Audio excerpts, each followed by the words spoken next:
Executive order ICC మీద sanctions కన్నెర చేయటం, ఆగ్రహించడం, వస్తే మిమ్మల్ని ఇక్కడ మేము పని చేసుకునేమో అని చెప్పి హెచ్చరించడం. సరే, ఐసీసీ కూడా మొత్తుకుంది అన్ని సభ్య దేశాలన్నిటికీ మనం సాలిడారిటీ, అంటే సభ్య దేశాలన్నీ సాలిడారిటీ వ్యక్తం చేయాలి. ఐసీసీ అనేది అంతర్జాతీయంగా మానవ హక్కుల పరిరక్షణ కోసం ఉన్నది. సో ఇవాళ నెతన్యాహుని అరెస్ట్ చేస్తామని అరెస్ట్ చేయండి అని చెప్పినందుకు గాను ఆయన వెంబడే పరిగెత్తుకుని వెళ్ళి అయ్యా నాకు అని ట్రంప్ని శరణు చూస్తే ఆయన చెప్పింది వెంబడే ఐసీసీ మీద. రేపు పొద్దున అమెరికాలో సకాలంలో వర్షాలు కురవలేదనుకోండి, వరుణ దేవుడు మీకు కూడా శాంక్షన్ ఆర్డర్ ఇచ్చేస్తాడా, ఎగ్జిక్యూటివ్ ఆర్డర్ ఇస్తాడా? People are asking. ఇది సీరియస్గానే మనం నవ్వుకోవటానికి ఉన్నట్టు అనిపించినా కూడా ఆ స్థాయికి వెళ్ళిపోయింది ఆయన ట్రంపరితనం అని. అంటే సార్, ఈ అమెరికన్ పాలిటిక్స్ చరిత్ర చూస్తే ఒకసారి మనం వెనక్కి వెళ్ళి చూస్తే ఎప్పుడు ఉన్నాయి సార్, కాస్త లౌక్యంగా ఉన్నాయి అంతే. ఇప్పుడు భారత్ మిత్ర దేశం అంటూ పాకిస్తాన్ రెచ్చగొట్టడం చూసినాము, తర్వాత ఆఫ్ఘనిస్తాన్ని వాళ్ళకి అవసరాల కోసం వాడుకోవటం చూసినాము, ఆ తర్వాత ఉన్నట్టుండి టెంట్ ఎత్తేయటం చూసినాము. ఎట్లయితే కోడలు అత్త మీద నచ్చక, అత్త కోడల మీద నచ్చక ఉన్నట్టుండి ప్యాక్ చేసుకుని వెళ్ళిపోతున్నట్టు టక్కున ఫ్లైట్లు తీసేసుకుని వెళ్ళిపోవటం చూసినాము. దీన్ని కొస్త నాకు తెలిసి లౌక్యం అనే ఒక దీన్ని తీసేసి పాలిష్ చేస్తున్నాడు, కాస్త స్ట్రైట్ ఫార్వర్డ్ పాలిటిక్స్ చేద్దాం అనుకుంటున్నాడు అరౌండ్ గ్లోబ్ అని చెప్పి అనిపిస్తుంది అన్నట్టు ట్రంప్. ఇంకో చోట కూడా విన్నది ఏంటంటే, as this is his last term, so he want to make something historical wear the history papers will remain his name for ever అని కూడా ఆ ఆలోచన కూడా ట్రంప్ ఉన్నాడు. అందుకే ఇంత స్ట్రింజెంట్ యాక్షన్స్ తీసుకుంటున్నాడు అని చెప్పి వినిపిస్తుంది అనమాట. ఇప్పుడు జరిగిన విషయాలు కూడా మనం చూస్తే, బెంజమిన్ నెతన్యాహు అందరికీ కావాల్సినోడు జియో పొలిటికల్ ఇదిలో, స్ట్రాటజీస్లో అందరికీ. ఇప్పుడు ఇండియాకి కాదా చెప్పండి, ఇండియాకు అత్యంత ఆప్తమిత్రుడు నెహ్రూ కాలం నుంచి మనం కూడా గొప్పగా చెప్పుకుంటాము. సో అక్కడ ఉన్నటువంటి జియో పొలిటికల్ ఆస్పెక్ట్స్లో అందరికీ కావాల్సినవాడు ఇజ్రాయెల్ ప్రధాని. వాళ్ళ టెక్నాలజీ కూడా బాగా అడ్వాన్స్డ్గా ఉంటుంది. వాళ్ళు పుట్టిన 100 బూరలలో 20-25 మంది ఎక్స్ట్రీమ్ సైంటిస్టులు ఉంటారు అనమాట వాళ్ళు. అంటే weather that is making a war weapons, right from war weapons to agriculture, everything is innovative. From that perspective, they are hosting a holy place for the largest community on the globe. And the third one is, మరీ ముఖ్యంగా జియోపొలిటికల్గా వాళ్ళు బాగా సెంటర్లో ఉన్నారు, where everybody can have a command surrounded by the Muslim countries. So అందుకని Benjamin Netanyahu ఈ east most, అంటే almost west Asian కంట్రీగా పరిగణించబడే జపాన్ వాళ్ళకి కావాల్సిందే.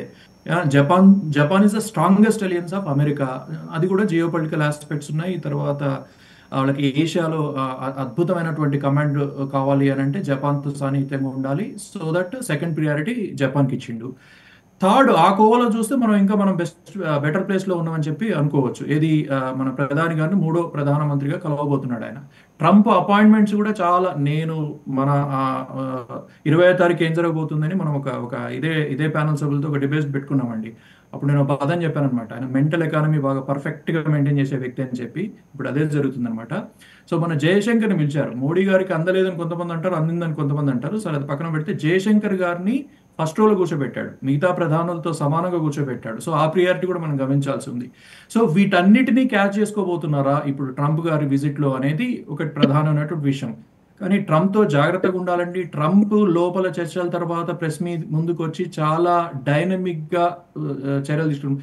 నిన్న గాజా విషయంలో, అంతకుముందు జరిగిన చర్చల్లో గాజాని నేను ఆక్యుపై చేస్తున్నా అనే విషయం చెప్పలేదు ఎక్కడ. పక్కన నెతన్యాహు షాక్ అయ్యాడు అనమాట. ఇదేంటిది, ఆల్ ఆఫ్ సడన్ ఇంత పెద్ద నిర్ణయం తీసుకొని ప్రెస్ ముందర ఆల్ ఆఫ్ సడన్ చెప్పేస్తున్నారు. He could not able to respond for that actually instantly, because of the పెద్ద స్ట్రాటజీ. ఫస్ట్ కండిషన్ ఏంటంటే, ఇప్పుడున్న పరిస్థితుల్లో యుఎస్ని కాదనలేని పరిస్థితి. ఎంత కాదన్నా కూడా మన ఉద్యోగాలు, మన భవిష్యత్తులు, ఈరోజు మాట్లాడబడే మా అందరి, ఇది కూడా మా అందరి అంటే non citizens, I mean to say at least. So ఇవి భారత్లో కూడా చాలా ఉద్యోగాలు, చాలా కుటుంబాలు, చాలా ఆర్థిక వ్యవస్థ అమెరికా మీద ఆధారపడి ఉంది. దీనికి అసలు లౌక్యంగా డీల్ చేయాల్సినటువంటి పరిస్థితి అయితే ఖచ్చితంగా ఉంది. సో ఆ ట్రంప్ని కాదంటూనే ఎంత లౌక్యంగా, ఎంత చాకచక్యంగా దీన్ని డీల్ చేయబోతున్నారు అనేది సుస్పష్టము. ఒకవేళ వీళ్ళు అంటారండి, మా స్టూడెంట్స్ని చూసి చూడట్టు పోండి అని లాస్ట్ టైం సుష్మా స్వరాజ్ అన్నట్టే అంటారు. ఆయన టక్కున ప్రెస్ మీట్లోకి వచ్చి అనే పరిస్థితి ఉంది. ఎందుకంటే నేను చాలా కీన్గా అబ్జర్వ్ చేస్తున్నానండి. సో నాకు వేరే అవిగేషన్ లేవు, and I'm having a journalism background. Press మీట్లోకి వచ్చి ఏం చెప్పకూడదు, ఏం మాట్లాడకూడదు, ఆ సెన్సిటివ్ ఇన్ఫర్మేషన్ అని ఆల్ ఆఫ్ సడన్ మాట్లాడేస్తున్నాడు. ఆ పరిస్థితిలో ఆయన పూర్తి స్పృహతోనే మాట్లాడుతున్నాడు. మనం అలా అనుకుంటున్నాం, పూర్తి స్పృహతో మాట్లాడుతున్నాడు అండి. కానీ జనరల్ గా దౌత్యపరమైన లౌక్యం అనేది ఒకటి మెయింటైన్ చేస్తారు. నాలుగు గోడల మధ్యలో నువ్వు ఇది మాట్లాడు, నేను ఇది మాట్లాడతా, నేను మనం ఇది ప్రపంచ పోలీస్ అండి, చూద్దాం నేను అనేది. ఏదైనా మాట్లాడతాను అనేది ఆయన ధోరణి.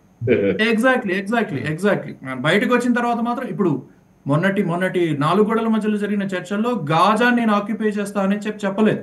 So we are watching the live, sitting in front of the TV sets, all of sudden he announced it. Even the Israeli reporters also got blank with his expression, as well as the prime minister who was representing that meetings. So ఇటువంటి dynamic nature తోటి Trump ఇప్పుడు నిర్ణయాలు తీసుకుంటున్నారు. కాబట్టి ఇప్పుడు నిజంగా కరోనాకి ఎంత సతమతమైన దేశ ప్రధానులు, మళ్ళీ ఇది ఒక సెకండ్ లార్జెస్ట్ ఒక కుదుపు అనుకోవచ్చు అనమాట. సో ప్రస్తుతం నాకు తెలిసి నిన్న మన ఇండియన్ పార్లమెంట్ లో జరిగినటువంటి చర్చలో కూడా రవిశంకర్ దగ్గర మన మినిస్టర్ జయశంకర్ గారు కదా, సో ఆయన దగ్గర కూడా కావాల్సినటువంటి జనరల్ గా is very potential, is Indian foreign service in to many years.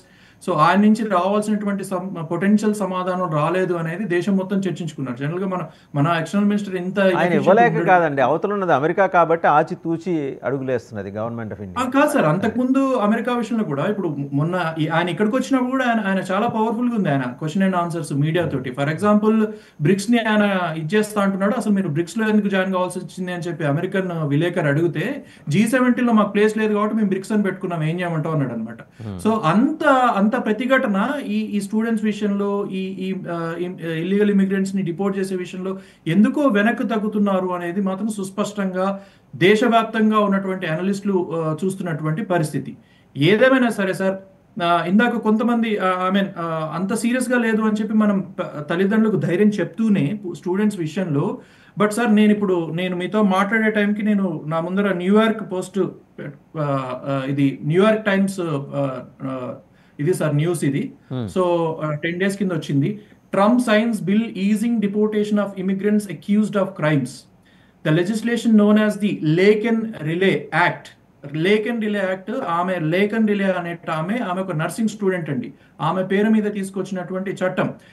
ఈ చట్టంలో చాలా కఠినమైనటువంటి రూల్స్ పెట్టాడు ట్రంప్ అనేది వాస్తవము. ఓకే, ఇది నా స్పౌస్ కు ఒక కంపెనీ ఉందండి, ఇన్ హౌస్ అటార్నీ తోటి మాట్లాడినప్పుడు ఆయన స్పష్టంగా చెప్పాడనమాట, చిన్న విషయాలను కూడా ఇల్లీగల్ కింద జమ చేసి డిటెన్షన్ సెంటర్ కి పంపిస్తున్నారు. అందులో ఈ అమ్మాయి మీద దాడి చేసి చంపేసిన వ్యక్తి ఎవరైతే ఉన్నారో ఆయన అంతకుముందు షాప్ లిఫ్టింగ్ లో, ఆయన ఇల్లీగల్ ఇమిగ్రెంట్, షాప్ లిఫ్టింగ్ లో ఆయన పార్టిసిపేట్ చేశాడు. ఆ షాప్ లిఫ్టింగ్ లో పార్టిసిపేట్ చేసిన తర్వాత కూడా ఆయనకు పడాల్సిన శిక్ష పడకపోవటం వల్ల ఆయన బయటకు వచ్చి ఈ అమ్మాయిని హత్య చేశాడు. కాబట్టి ఈ అమ్మాయి పేరు మీద తీసుకొచ్చినటువంటి చట్టంలో రైట్ ఫ్రమ్ షాప్ లిఫ్టింగ్ అండి. మామూలుగా షాప్ లో ఏదైనా దొంగతనం చేస్తే యజమాని పట్టుకొని కొడతాడు, పోలీసులకు అప్పు చెప్తాడు, 2 రోజులు శిక్ష ఉంటుంది, తర్వాత బెయిల్ వస్తుంది. కానీ ఇప్పుడు పరిస్థితులు అలా లేవు. నాన్ ఇమిగ్రెంట్స్ కి చాలా కష్టంగా ఉంది ఇక్కడ పరిస్థితి. సో చాలా జాగ్రత్తగా ఉండాల్సిన అవసరం ఉంది. మీరు నమ్మరు వాసుదేవన్ గారు, ఈ చట్టంలో భార్యాభర్తలు గొడవ పడి ఆ వాదన బయటికి వినిపిస్తే, వాళ్ళు ఇంకా పోలీస్ కంప్లైంట్ ఇస్తే దాన్ని న్యూసెన్స్ కేసు కింద